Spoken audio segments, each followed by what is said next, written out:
জীবন যেমন তাকে তেমনই গ্রহণ করুন। দুনিয়ার হাসি আনন্দ ক্ষণস্থায়ী, এখানে বালা মুসিবতের শেষ নেই। দুনিয়ার চেহারা অনুজ্জ্বল, তার স্বভাব অকপট। মানুষ এখানে অব্যাহতভাবে একের পর এক বিপদ আপদ ও দুঃখ কষ্টে জর্জরিত হতে থাকে। আপনি এমন কোনো পিতা, স্ত্রী, বন্ধু বান্ধব, সাথী সঙ্গী কিংবা অফিস আদালত পাবেন না যেখানে সমস্যা নেই। এটা আল্লাহ তাআলার পয়সা।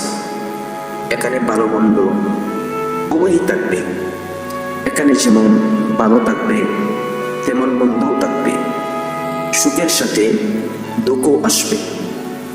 পরিপূর্ণ সুখ ও আনন্দ কেবল একমাত্র জান্নাতেই পাওয়া যায়।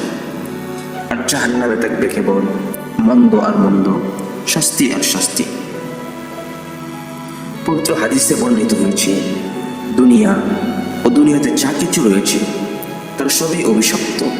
একমাত্র আল্লাহ তাআলা জিকির সংশ্লিষ্ট বিষয়াদি এবং আলেম ও তরিবুল ইলম ছাড়া। অতএব বাস্তবতায় বসবাস করুন, কল্পনা ও স্বপ্নের জগতে বিরাজ করবেন না। দুনিয়া যেমন তাকে তেমনই গ্রহণ করুন, সেভাবেই আপনি নিজেকে অভ্যস্ত করে তুলুন। এখানে কোনো খাঁটি বন্ধ নেই, না কোনো স্বপ্ন পরিপূর্ণ হবে। কেননা পরিপূর্ণতা দুনিয়ার বৈশিষ্ট্য নয়। এমনকি আপনার স্ত্রীও সব দিক থেকে আপনার মন মতো হবে না।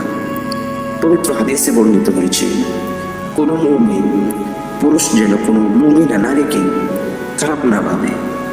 যদি তার কোনো অভ্যাস ভালো না লাগে তাহলে অন্য কোনো অভ্যাস ভালো লাগবে। অতএব আমাদের কর্তব্য হচ্ছে মানিয়ে নেওয়ার দৃষ্টিভঙ্গি গ্রহণ করা, একে অপরের কাছাকাছি আসা, ক্ষমা ও ছাড় দেওয়ার মানসিকতা পোষণ করা, সহজকে গ্রহণ করা ও মুশকিলকে ছেড়ে দেওয়া, আমাদের কাণ্ড কর্ম ও পদক্ষেপ দুরস্ত করা ও সকল ক্ষেত্রে ক্ষমা প্রদর্শন করা।